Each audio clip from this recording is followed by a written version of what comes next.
This much luck. Alex stood by the window, a cool breeze on her cheek and a warm fire at her back, rubbing her bandaged knuckles and looking down on the holy city. Way above it, rather than crushed in its guts, it seemed a different place, a beautiful place even. Gardens and pale palaces on the hilltops with statues of angels on their gables. Grand streets and tall houses on the slopes, dozens of church spires and shrines capped with the circle of the faith, all dissolving into a haphazard maze of slum roofs in the valleys, shining wet from a chilly sleet that just stopped falling. You could see the ruins the city was built on, built around, built out of, towering blocks, shapeless blobs, tumble-down walls heavy with creeper, remnants of a fallen empire poking from the mass like the bones of a giant carcass. The pale sisters stuck up like fingers, two crumbling columns left over from a vast temple, on top of which some canny set of priests had built two rival bell towers, soaring high over the city and clanging away at each other at every prayer time like twin babies screaming for mummy's attention. From up here, you'd never have guessed the strife and struggle going on in their long shadows, where you'd as much chance of feeling a fresh breeze as an elf of feeling heaven. The human rubbish crawling all over each other like ants in an anthill. The lying and hustle and hurt to get one step ahead.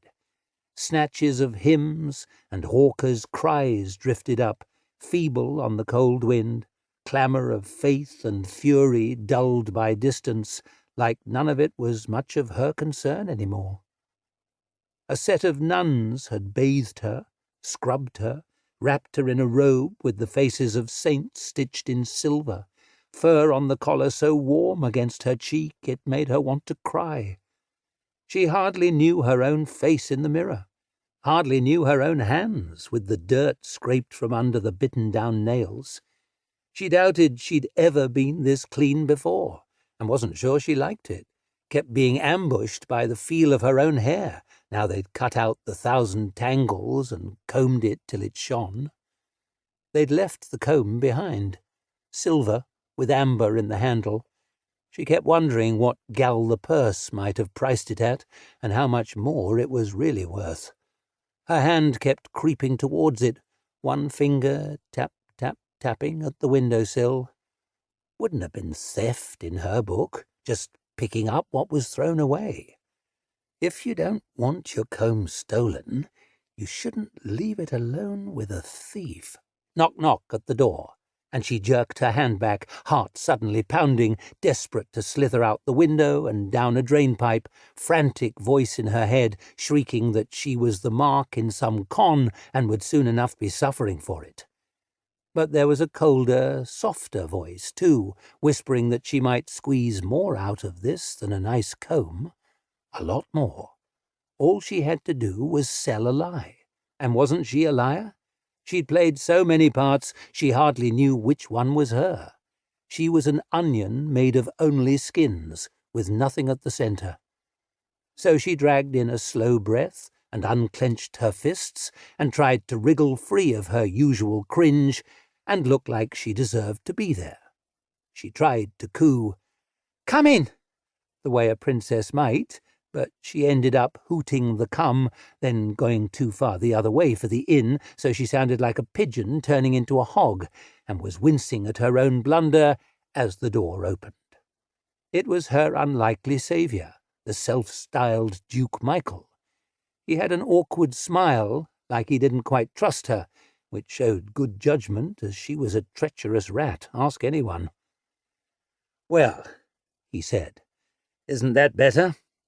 She pushed a strand of hair behind her ear in a way that aimed at Winsome, but she hardly knew what Winsome meant, let alone what it looked like. "Got the fish out of my hair," she said. "They're treating you well?"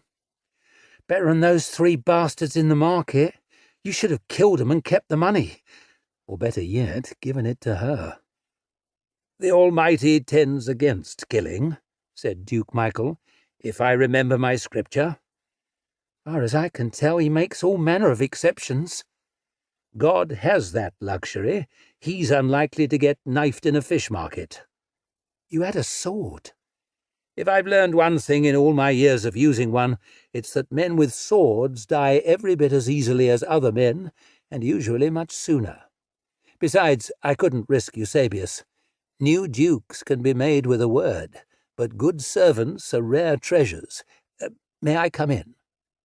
Alex wasn't sure she'd ever been asked that before, never had a place of her own.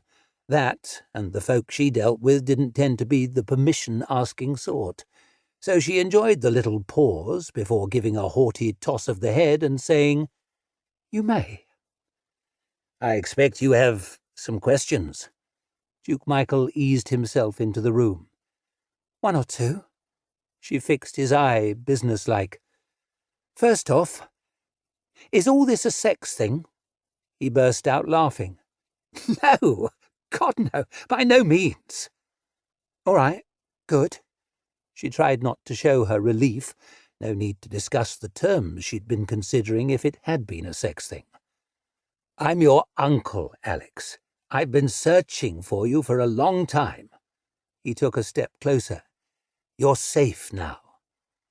"Safe," she muttered, having to stop herself taking a step away. She was even less sure what to do with safe than she was with "may I come in?" Her rich uncle popped out of nowhere to tell her how special she was. Too good to be true hardly seemed to cover it. "Are you really a duke?" "I am, though without a dukedom for the time being." "Bit careless, losing a dukedom." "It was stolen." He took another step towards her. "Do you know anything about the politics of the Empire of the East?" She could have given him a solid rundown of the politics of the slums, but the Empire of the East had always seemed a long way off. "There may be a few gaps in my schooling." "You've heard of the Empress Theodosia the Blessed?" "Obviously," lied Alex. "She had 3 children, Irene, Eudoxia, and me." "Your mother was an empress?" "Your grandmother was an empress, a great one. When she died, my elder sister Irene should have been crowned, but my younger sister Eudoxia—" He turned his face away, his voice cracking. "Eudoxia murdered her and usurped the throne. There was a civil war." He stared into the fire, shaking his head like it was heavy with regrets. "There was war and famine and schism between the churches of East and West, and the great fortress city of Troy rotted from the inside. Irene's servants spirited her infant daughter away to the Holy City, to the Pope's protection. But she was lost on the way, killed, I believed, for a long time." He looked up at Alex. "Her name was Alexia." "And you think that's me?" "I know it. There is the birthmark on your neck, and the chain you wear," and he pointed to a few links showing inside that fine fur collar. She pulled her gown tight over it. "It's not worth anything." "You're wrong. Is there, by any chance, half a coin on it?" Ever so slowly she pulled it out. The bright half-disc of copper dangled on the end, polished smooth by years against her skin, its zigzag clipped edge glinting. "How did you know?" He reached into his collar and pulled out a chain of his own, and she stared as she saw, dangling on the end, another half-coin. He came closer to hold his up to hers, and Alex felt all the hairs on her neck stand up as she saw the ragged edges were a perfect match. 1 coin.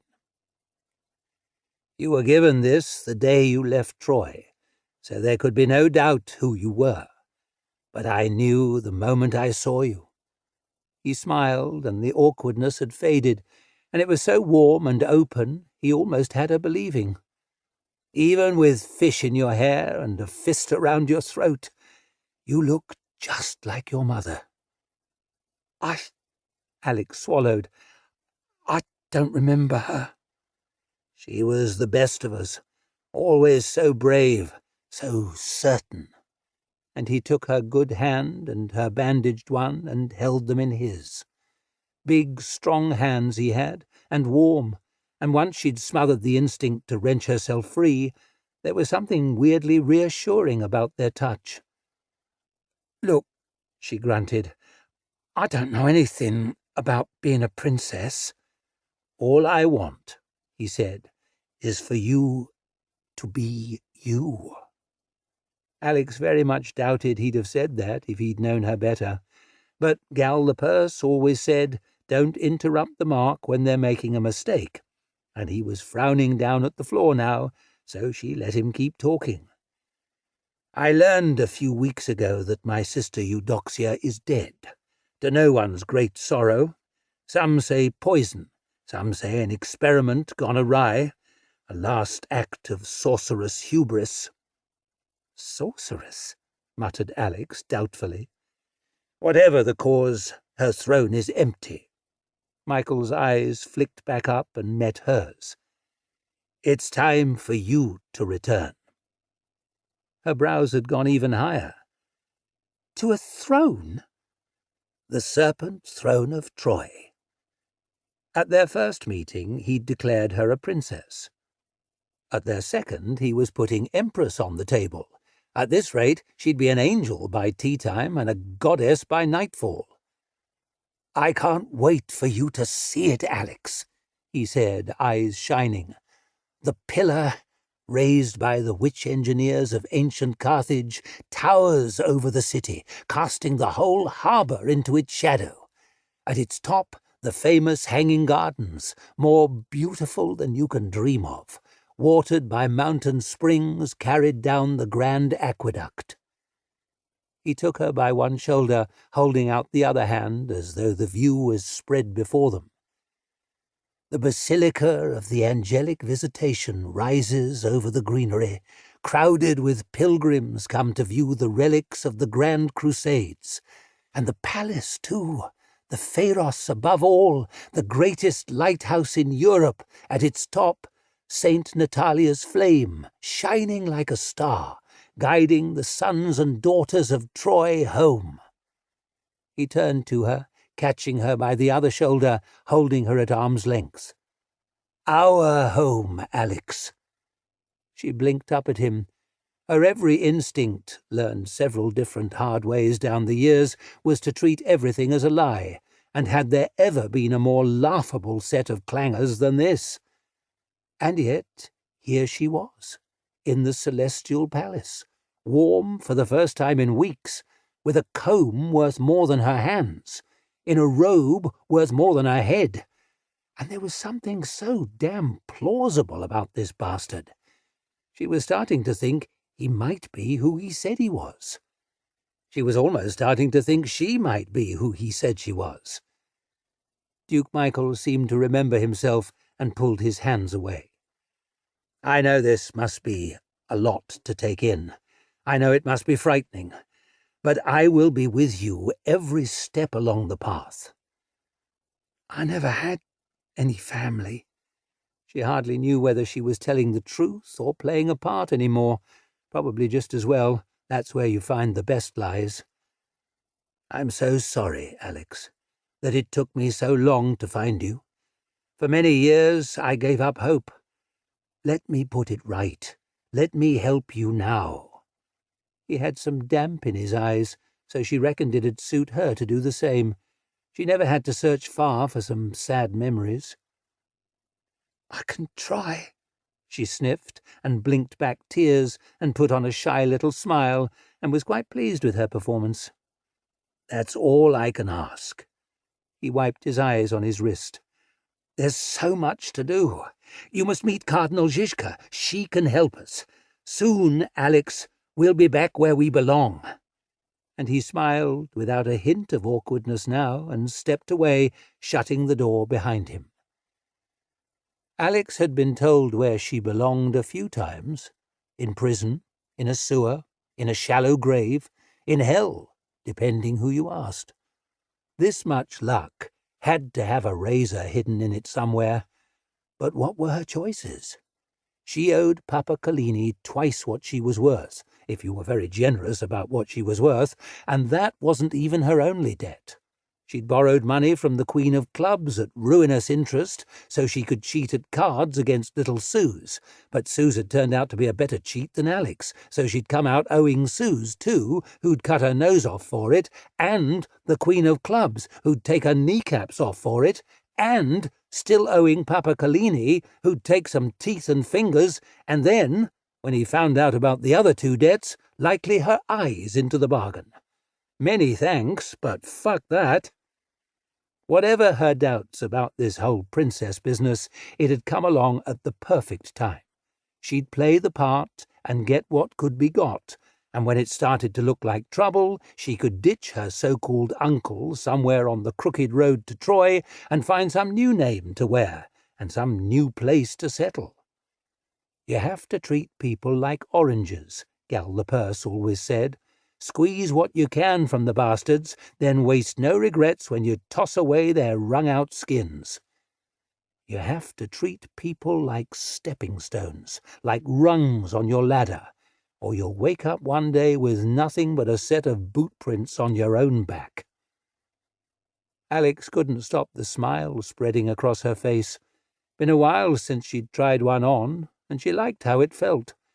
She was starting to think Duke Michael might be a stepping stone to somewhere very sweet. She wasn't sure where exactly. Been a while since she looked too far past the next meal. But she'd work it out as she went. She was a quick thinker, ask anyone. She propped her elbows on the sill, cool breeze on her cheek and warm fire at her back, and grinned towards the slums. You could just see people down there if you really squinted, but they were so far below. She couldn't help rubbing that lovely fur against her face again and giving a little giggle. Then she slipped that comb up her sleeve. Best to be on the safe side. A flock of black sheep. Brother Diaz turned slowly around, head tipped back and mouth hanging open, dizzy with awe. It's so beautiful. The chapel of the Holy Expediency might have been 4 times as high as it was wide, an echoing well of vari-coloured marble lit by angelic shafts from a cupola high above. Carved niches held sculptures of the virtues in human form, the walls crowded with paintings of the 77 senior saints and a dizzying assortment of junior ones. There was a porphyry pulpit that wouldn't have been a disappointing centrepiece for a cathedral, a gem-studded copy of the Scriptures open on the lectern. His lectern, he realized, all beginning to melt under a warming glow of satisfaction. His pulpit in his chapel. He'd never been much of a preacher, admittedly, but in a place like this, he would make do. It is beautiful. Baptiste draped an over-familiar arm around his shoulders and pointed out a painting. That Saint Stephen is by Havarazza. Really? I knew him, in fact. Saint Stephen? Havarazza. Baptiste modestly flicked a stray curl from her face, and it immediately flopped back. He painted me once. He did? I was between jobs at the time, serving as a lady-in-waiting to the Queen of Sicily. You... what?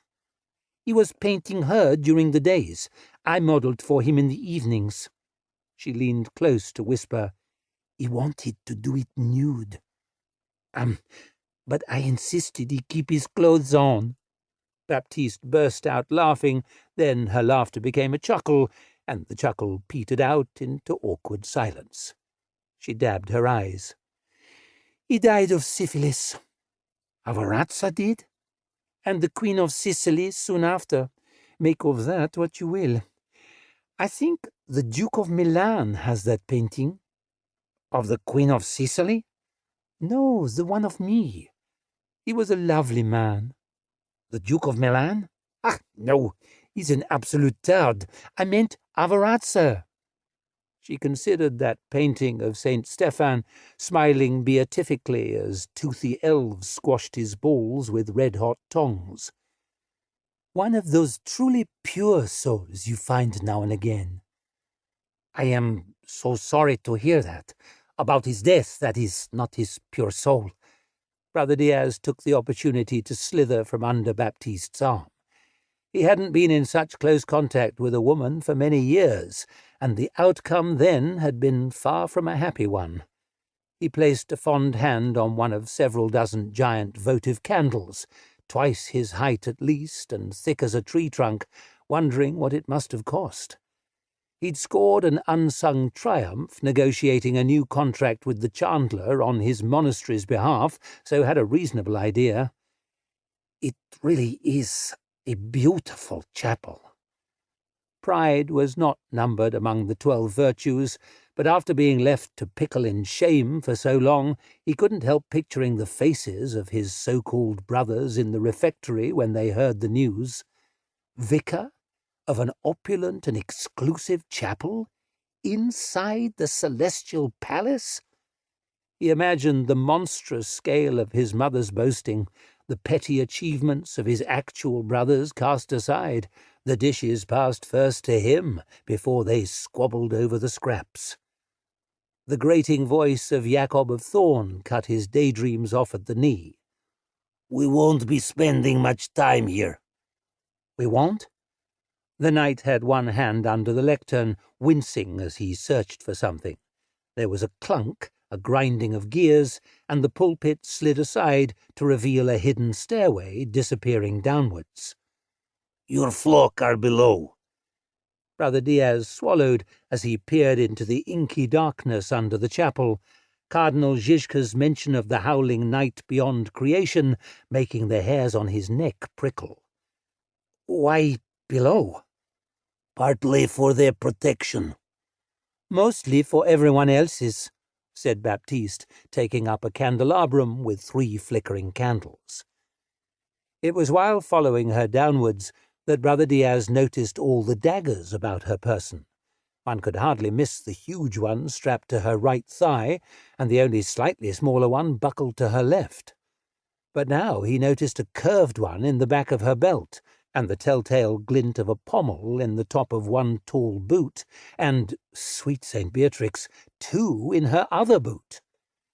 "You have a very great number of knives," he murmured. "I found it's a bad idea to run out." The candles gave her eyes a playful gleam, quite at odds with the subject matter. "How could I stab anyone then?" "Do you stab people often?" "I try to keep it to a minimum. Never stick your neck out, that's my motto." She sighed. "But a life well lived will, perforce, feature some regrets." "Perforce," murmured Brother Diaz pointlessly. Behind him, Jacob of Thorn made the slightest pained grunt with each scraping footfall. The walls changed as they descended. Dressed masonry gave way to the carelessly mortared brick of the foundations, which gave way to that strangely seamless grey stone, like the back wall of Zizka's office, the candlelight throwing odd shadows from its humps and waves. Brother Diaz reached out, brushed it lightly with his fingertips. Very smooth, and very hard, and very cold. "The remains of the ancient city," said Jacob of Thorn. "Not much left above ground," tossed Baptiste over her shoulder. "But there are miles of tunnels below. No one knows how deep they go. All built by the witch engineers of Carthage." Brother Diaz snatched his fingertips away, touched them nervously to the lump in his habit made by the vial of St. Beatrix. He couldn't escape the irrational sensation that he was descending into the guts of a monster. "Ironic, really," Baptiste chuckled. "Long before it was the Holy City, it was, well—" The light from her candelabrum fell on a weighty door studded with iron, apparently scorched by flame and deeply carved with several interlocking circles of runes. "An unholy city?" and Baptiste grinned over her shoulder as she rapped on it with her knuckles. Brother Diaz steeled himself for unknown horrors as locks rattled and the door swung open, but beyond there was only a storeroom containing a fireplace and cookpot, several crates and barrels, shelves holding crockery and cutlery, and a huge bald man with a whale oil lamp. Baptiste frowned towards another door, still heavier and more rune-scored than the last. "All quiet?" "The wizard complained about his food," said the big man in a thick accent as he sat back down at a table and picked up a very small book. "But otherwise, yes. This our new priest?" "Brother Diaz," grunted Jacob. "Ah, a Castilian?" "Leonese," though insisting on the distinction seemed absurd under the circumstances. "Good to meet you. I'm Hob. I look after the devils." Brother Diaz swallowed. "The what?" "Didn't Cardinal Zizka give you the talk?" "She gave him the talk," said Jacob of Thorn. "They're not really devils." Baptiste had gone to a long rack from which dangled at least a dozen bunches of heavy keys. "Not technically." "You have a very great number of keys," murmured Brother Diaz. "Well, brother," replied Baptiste as she plucked down one ring and began to sort through it, "we need a very great number of locks."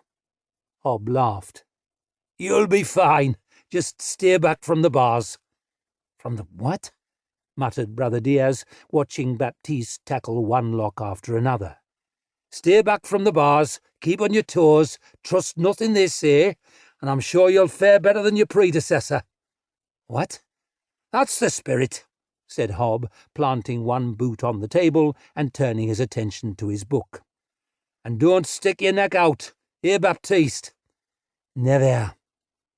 Baptiste finally slid back 2 hefty bolts and shouldered the second door open, a faint breath of cool air issuing from beyond. "He looks after the devils," said Brother Diaz in a kind of whimper. "But he's from England." Jacob of Thorn ushered him over the threshold. "They're all devils there." A hallway stretched off into the gloom, walls and ceiling, a single semicircular vault of that melted-looking rock. The only light came from 3 ominously flickering candles in rusted sconces, falling on a set of archways in the left-hand wall. It might almost have felt like a wine cellar, had it not been for the grills blocking the openings, bars of black iron thick as Brother Diaz's wrist, well secured with yet more heavy locks. He swallowed. "Are these cells?" "Ancient ones, by the look of it." "What kind of prisoners did the witch engineers of Carthage keep?" "The righteous," Baptiste shrugged. "Or the really unrighteous?" "Those they hated," said Jacob. "Those they feared." "And those they failed to understand." There was a scraping of chains from the nearest cell. "And little has changed in that regard." A man shuffled from the shadows. "New jailers, perhaps." He was an imposing figure, perhaps a patrician of northern Afrique, his black hair and beard shot with grey. "But petty injustice, hypocrisy, and oppression are eternal." His air of outraged dignity was undermined by 2 facts impossible to ignore. His ankles were fettered by a heavy chain of black iron, and he was entirely naked. Baptiste leaned casually against the archway. "Might I introduce the most recent addition to our little family?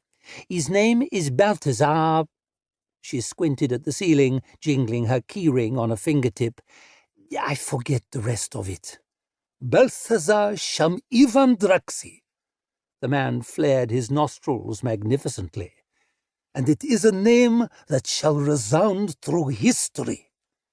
"Bit lengthy for an echo, isn't it?" said Baptiste, giving Brother Diaz a wink. "These sorcerers and their names." "I am a magician, fool." Oh, I'm a dunce, and you're a genius. Baptiste smiled wider, gold teeth glinting. That's why you're naked in a cage, and I'm holding the key. Laugh while you can. The magician pressed his face to the bars and obliged Brother Diaz to take a cautious step back. But no chain can restrain me. No spell can bind me. I shall free myself, and when I do, my vengeance shall be the stuff of legend. He shook his fist as he worked himself to ever greater heights of outrage, and whenever he did, his prick would swing about, and though Brother Diaz had no desire to see it, he somehow couldn't stop looking at it, and had to hold up a hand to shield his eyes. Must he be naked? He was scraping dirt from the corners of his cell and using it to write on his shirt, said Baptiste. Would writing have been bad? It could have been very bad, said Jacob. He is an infamous practitioner of black art, said Baptiste, pursued by the witch hunters for 9 years and found guilty as hell by the celestial court. Don't they tend to, a little bit, Brother Diaz cleared his throat, burn people for that? On rare occasions, they are given a chance at redemption through a lifetime of service to Her Holiness. Redemption, snarled Balthazar Sham Ivam Draxi. Ha! The distinction between black art and white is a patent artifice, born of willful ignorance. They are drawn from one well. They even emerge in the same bucket. Then you blockheads dip in 2 cups and declare what suits your petty prejudices white and what defies your pitiful understanding black, when in fact they are one and the same. There was the matter of the dancing corpses, grated Jacob of Thorn. And the bargaining with demons, added Baptiste. Balthazar threw up his hands. You bargain with one demon, and that's all anyone talks about. I need to sit down, muttered Brother Diaz, but there was no chair on offer. The next cell was neatly furnished with a narrow bed, well made, 2 faded rugs, and a shelf stacked with books, including a fine copy of the Scriptures. But there appeared to be no one in it. Sonny! Baptiste tapped at the bars with a man's signet ring she wore. You can come out. She didn't jump from the shadows or wink suddenly into substance. She must have been standing there in full view. But for no reason Brother Diaz could explain, it was only when she turned towards him, breathing out with a long sigh, that he noticed her. One could not possibly have overlooked that face otherwise. It was recognizably female, dusted with very ordinary freckles, but resembled a face reflected in a carnival mirror, impossibly narrow across the jaw and impossibly wide across the sharp cheeks, the nose far too small and the unblinking eyes far, far too big. Saviour protect us, he breathed, making the sign of the circle over his chest, as if the magician hadn't been bad enough. It's an elf. She stepped forwards, long fingers curling spider-like about the bars. No priest. One might have expected an enemy of God to speak with a devilish hiss. The elf's flat, high, normal little voice was quite the anticlimax. This is Brother Diaz, said Jacob of Thorn. The elf studied him, unblinking as a lizard. Charmed, she said, and was no longer there. Why? Whispered Brother Diaz, his throat so tight he could hardly make the words. Is there an elf under the celestial palace? Baptiste waved towards the next set of bars. For the same reason there's a vampire under the celestial palace. This cell contained the most ancient-looking man Brother Diaz had ever seen. His body was hunched, face a withered mask, neck a flopping wattle, a few floating wisps clinging to his wrinkled pate, but his voice was rich with culture and refinement. To undertake the labours, he said, that those upstairs will not contemplate. I am Baron Rickard, and I can only apologize for my wretched decrepitude." He glanced towards the walking stick on which he leaned with one crooked, trembling hand. "I would bow, but with the stiffness in my back, I fear I might never rise." "Pray don't trouble yourself." Brother Diaz had never met a baron, had no notion where he might rank in Europe's labyrinthine aristocracy, but felt the need to be on his very best behaviour. "It is my honour to—" As he stepped towards the bars, Jacob of Thorn held out an arm to stop him. "Best keep your distance. You have no doubt already realized that Jacob can be exceedingly tiresome." The Baron hobbled closer, flashing a smile. He had superb teeth for a man of his age, so pearly white and delicately pointed, Brother Diaz yearned to inspect them more closely. "I cannot tell you how desperately I'm in need of good conversation, not to mention spiritual instruction. Your predecessor was no use whatever in such matters." Jacob of Thorn's grating voice cut in. "Don't get too close to the bars." Brother Diaz was surprised to see that, almost without noticing, he had taken another step towards the cage. "Honestly, Jacob, few people are more keenly aware than you how much blood a healthy young man contains.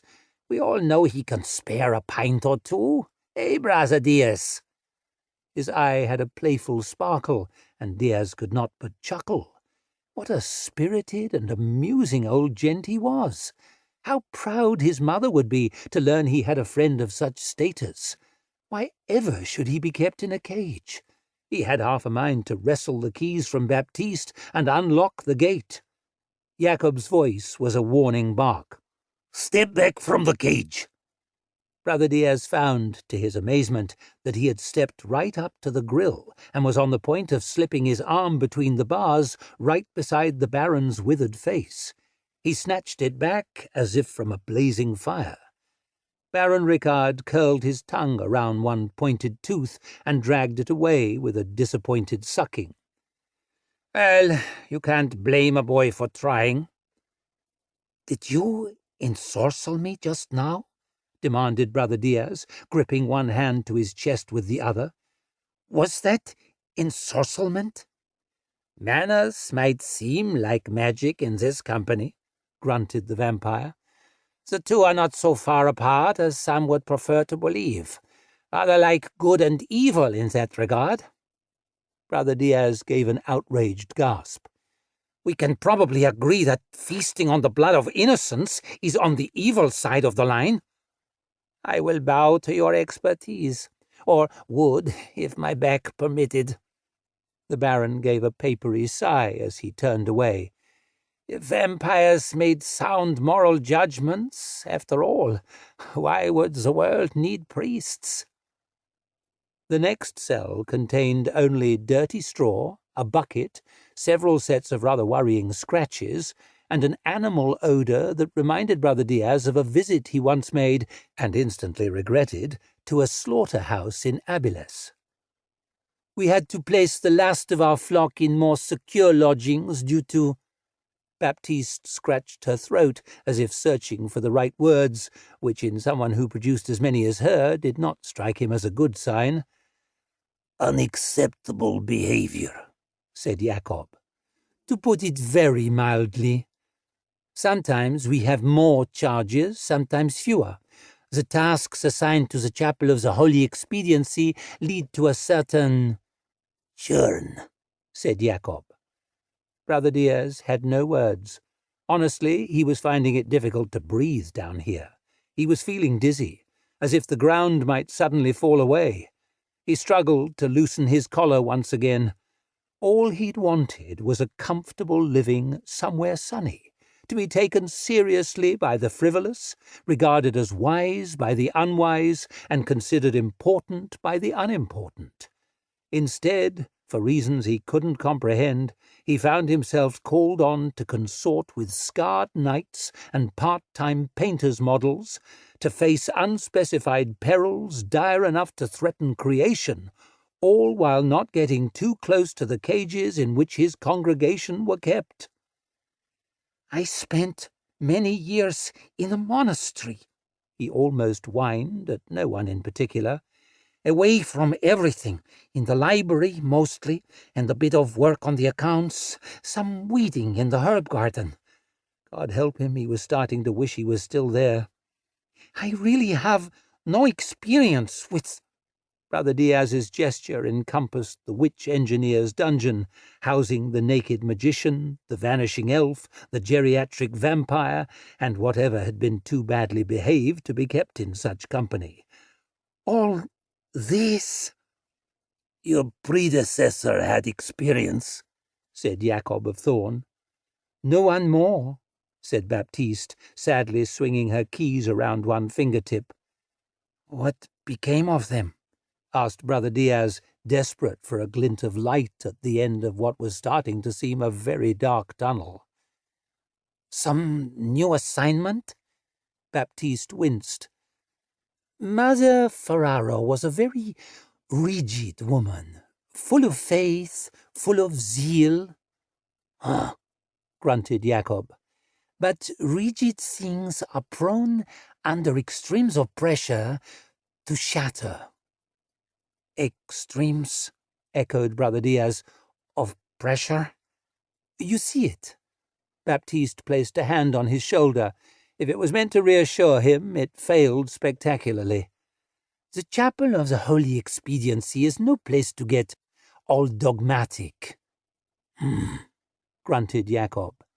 "In my experience, and my experience did I mention—" Baptiste slid her arm across Brother Diaz's shoulders in an unsolicited embrace, the grip of one of her many knives poking him in the side, "is considerable.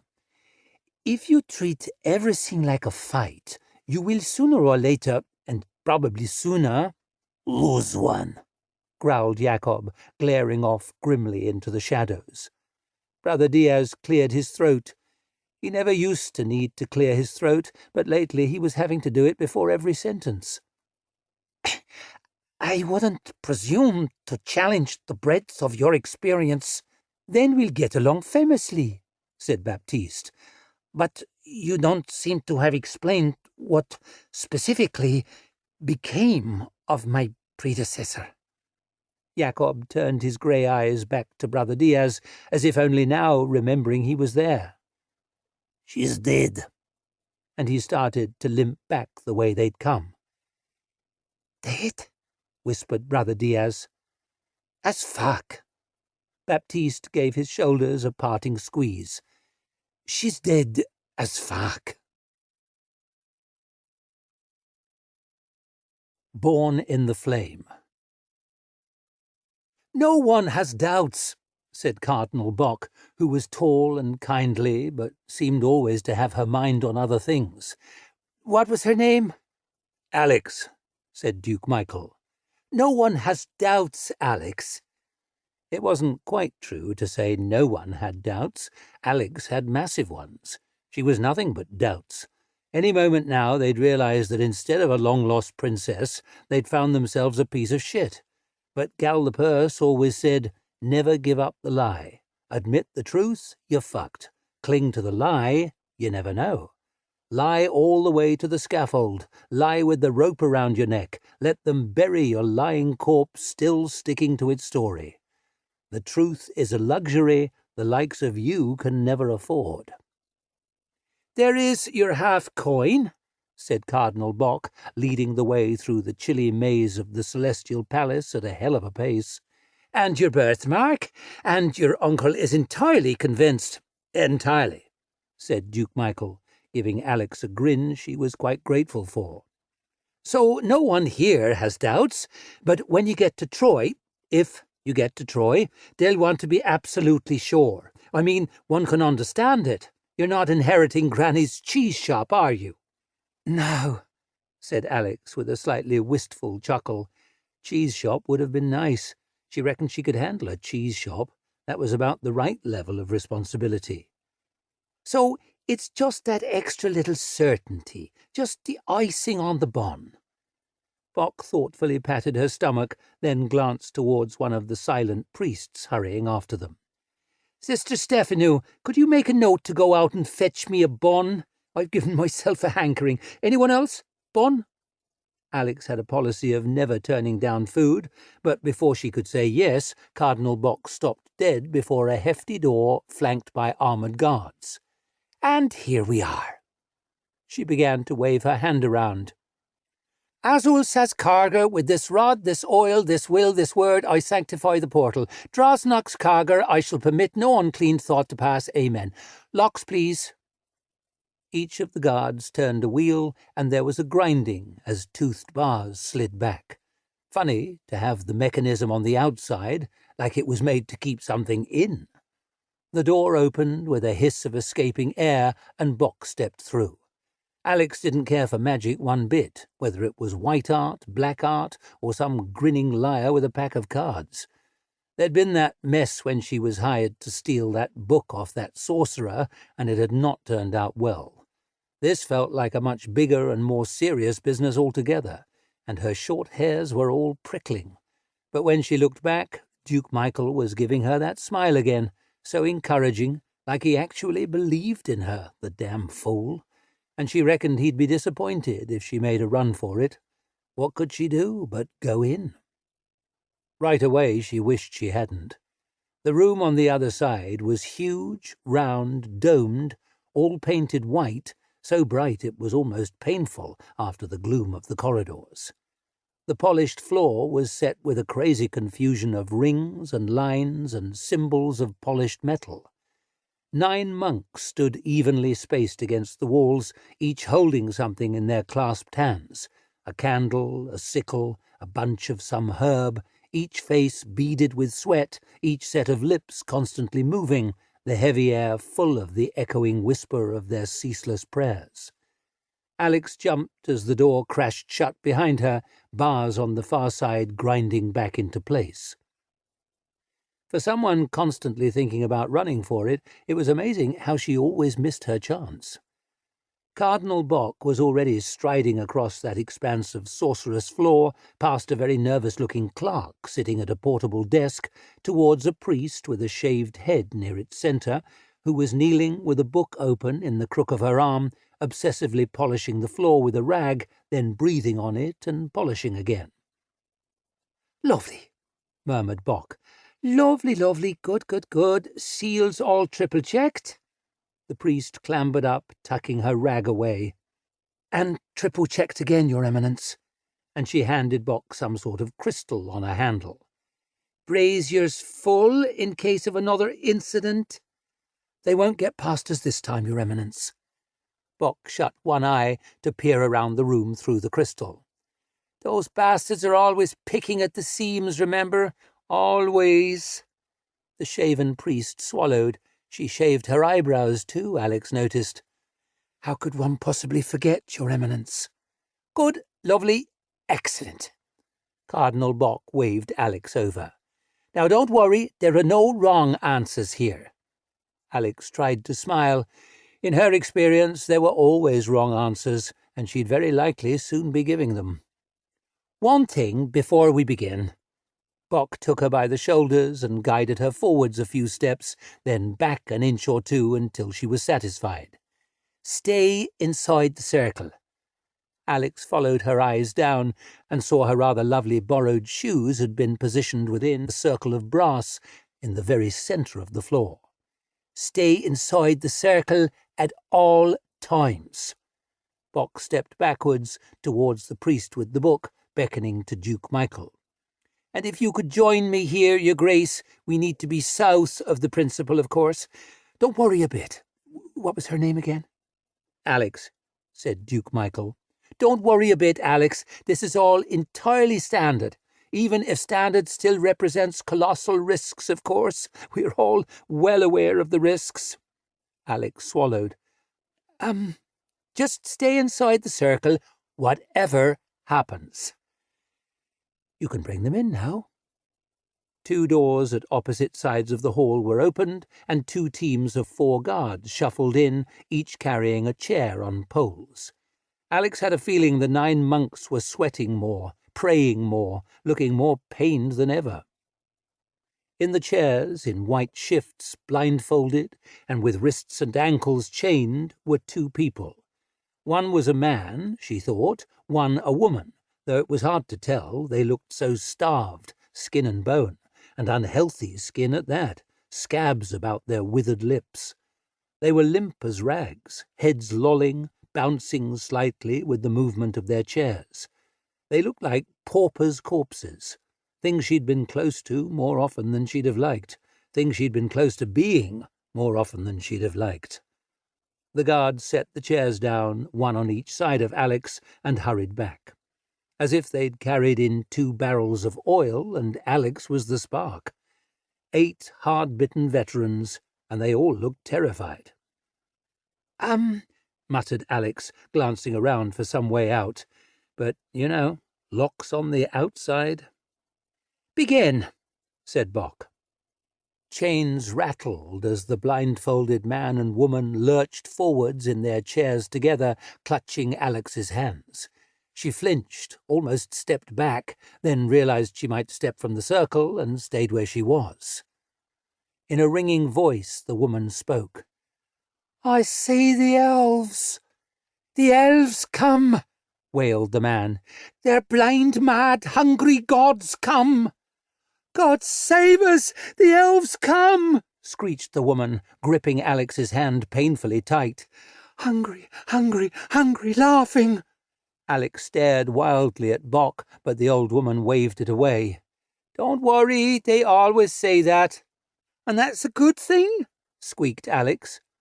Bock hooked a finger to scratch under her crimson skullcap.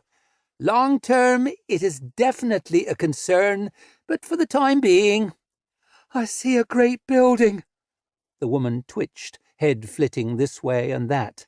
"An ancient building with buildings upon it, with buildings about it, feet in the sea, head in the clouds. I see rivers in the heavens, gardens in the sky."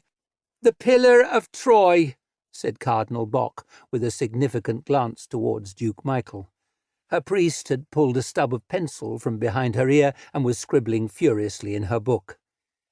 "I see an ordeal," whispered the man in a papery wheeze. "I see tests and trials." Alex didn't much like the sound of that, but if these withered ghosts had talked about cake, it likely would have come over sinister. "A tower, a high tower, the highest tower, and there burns a light to guide the faithful, a false light, a true light, a light reflected." Cardinal Bock stood, eyes narrowed intently, like a miner sifting gravel for gold. "A hunt within a hunt, without a crooked path, by land, by sea." "I see teeth," said the man. "I see teeth," said the woman. Was it getting hotter? Alex was sweating. "I see a monk and a knight and a painted wolf. I see death and no death. I see blood. I see a circle. I see a wheel." "I see flame," barked the woman, making Alex jump. "I see fire. I see fire. I see cleansing fire. I see fire at her end." "I see fire at her beginning," said the man softly, hard to hear over the prayers, whispered louder and louder. "Fire at her beginning." Bock and Duke Michael exchanged another glance. "Born in the flame. Pyrogenitus." And Duke Michael began to smile. "The elves!" wailed the man, gripping Alex even tighter. God, his hands were burning. She had to bite her lip. His blindfold was smoking, 2 charred brown spots spreading over his eyes. "The elves come!" "Enough!" snapped Bock, and the oracle's fingers went limp at once and dropped away, and their faces went slack, and their heads rolled back, and they were 2 starved corpses again. The initiates hurried forwards with buckets to throw water across the floor, and where it hit metal it went up in hissing steam. The shaven priest checked something that looked like a compass and made another note in her book, then puffed out her cheeks with relief and gave Bock a nod. "Good, good." Her Eminence peered thoughtfully up at the distant ceiling. "Great. So, on this day, the 21st of loyalty—" The clerk's pen began to scrape on paper. I, Cardinal Bach, being certified of sound mind, uncorrupted by black art or demonic powers, etc., etc., assert that the candidate has been examined in a purified pale chamber under 9 seals by paired oracles of the celestial choir. Blast it! She called over. What's her name again? Alex, said Duke Michael. You can leave the circle now, Alex. We're all done. Alex backed away from the limp oracles, nervously rubbing her hands, fingers still pink and tingling from the heat of their touch. You did well. Duke Michael was smiling as he squeezed her shoulder. All I did was stand there. That's 9/10 of what an empress does. And he led her across the echoing floor towards the desk. What's Pyrogenitus? She whispered. The title granted to royal children born in the imperial bedchamber, high in the Pharos of Troy, directly beneath St. Natalia's flame. Only empresses and the firstborn of empresses are permitted to give birth there. It is the ultimate mark of legitimacy. Bach was leaning down over the clerk, one hand on his desk, as she continued to dictate. Her Holiness Benedict I, therefore, invested with the full authority of the College of Cardinals and speaking by papal bull and holy writ, with the sanctified voice of God on earth, and so on, proclaims her to be none other than the Princess Alexia Pyrogenitus, born in the flame, eldest offspring of Irene, eldest offspring of Theodosia, and the one and only rightful and legitimate heir to the serpent throne of Troy. Alex blinked as she watched Bach pluck the pen from the clerk's hand and scribble out a flamboyant signature. And there we... She slung pen back into inkwell, spraying black spots over the clerk, and gave Alex a beaming smile. Go! Right, Alex swallowed. Fuck. They will eat us all, whispered one of the oracles as she was carried past, tears leaking through her singed blindfold and trickling down her hollowed cheeks. Alex kept her face near her plate and her fork moving between the two fast as she could. She'd have loved to use her fingers, as stuff kept falling off the cutlery, but as long as she was getting something down her gullet, she called it a win.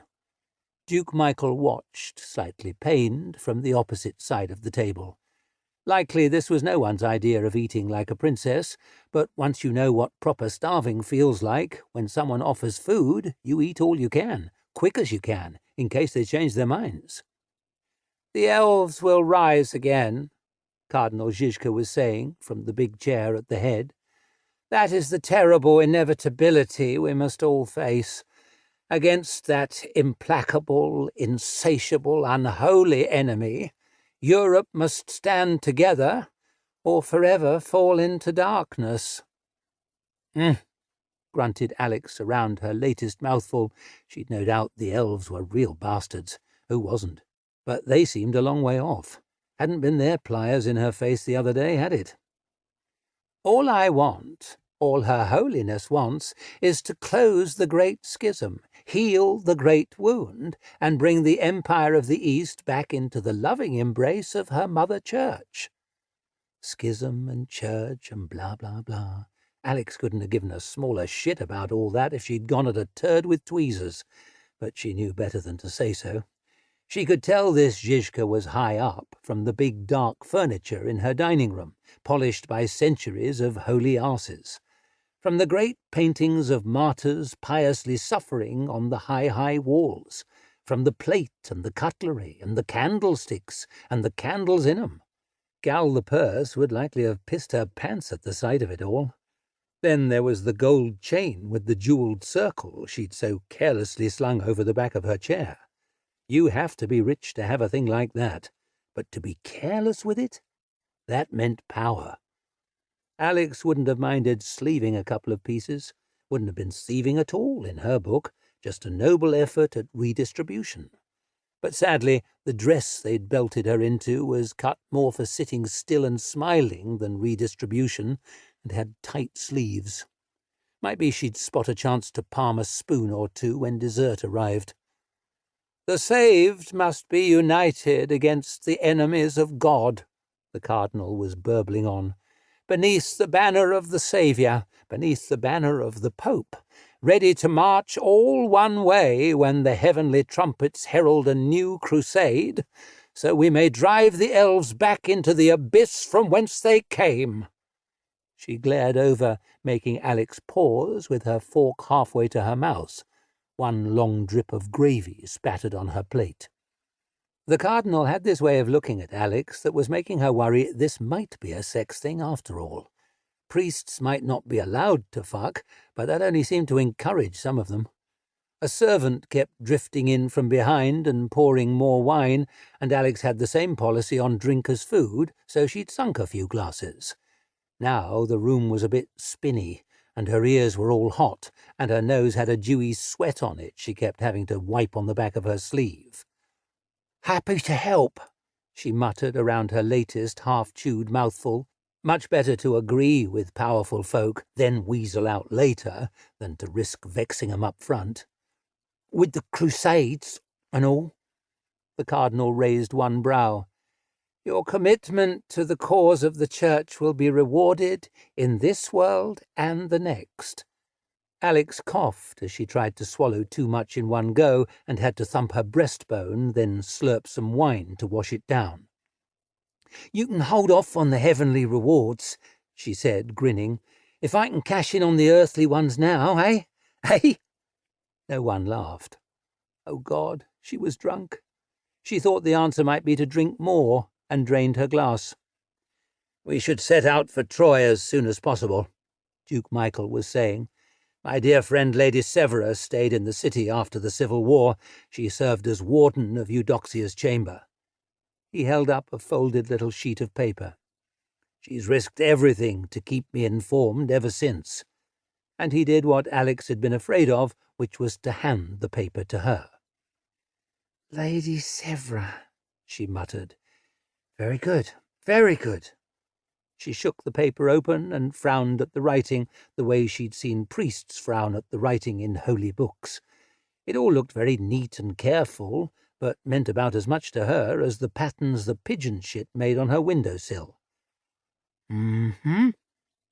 Duke Michael looked slightly pained as he leaned close, took the letter from her hand, and turned it the other way up so he could read it. "She tells me Eudoxia's sons are moving to cement their positions. If it wasn't for their own bitter rivalries, one of them might already—" "What?" Alex stopped waiting for the last drops of wine to trickle into her mouth and lowered her glass. "I've got cousins?" "Eudoxia's sons, my nephews, 4 dukes, and each a bigger bastard than the last. Marcian, Constans, Sabas, and Arcadius." He bit the names off with narrowed eyes, the way a preacher might have listed the deadly sins. "Don't they want the throne?" "They will stop at nothing to get it," said Cardinal Zizka. Alex sucked half-chewed food from her teeth. Wasn't tasting so fine as it had. "They're dangerous." "Powerful men in the Empire of the East," said Duke Michael. "Men who delighted in inflicting Eudoxia's reign of terror on the people. Men with land and money and influence." The cardinal forked a piece of meat with deadly precision. "Men with soldiers, spies, and assassins at their command. Men with no care for their immortal souls. Men who will not balk, if the rumours are to be believed, at employing forbidden magic, trafficking with devils, and worse." "Worse," muttered Alex. Duke Michael was looking uncomfortable, as well he might. He'd said nothing about cousins till now, let alone forbidden magic. "My sister Eudoxia not only murdered your mother and usurped her throne, she was also a sorceress of terrible power. After she won the Civil War, she founded a coven in Troy. She and her apprentices performed black art." Cardinal Zizka scowled down the table. "Openly, mark you. Offences against God committed within sight of the hallowed ground wherein the heroes of the Grand Crusades are buried." Duke Michael shook his head. "Eudoxia was always obsessed with the soul." That sounds, Alex squinted, sort of pious? Zhizka gave a snort of disgust. The soul is that part of himself that God puts into each one of us. To tamper with it is the worst heresy. How do you tamper with a soul? Muttered Alex, definitely not wanting the answer. She conducted experiments, said Michael.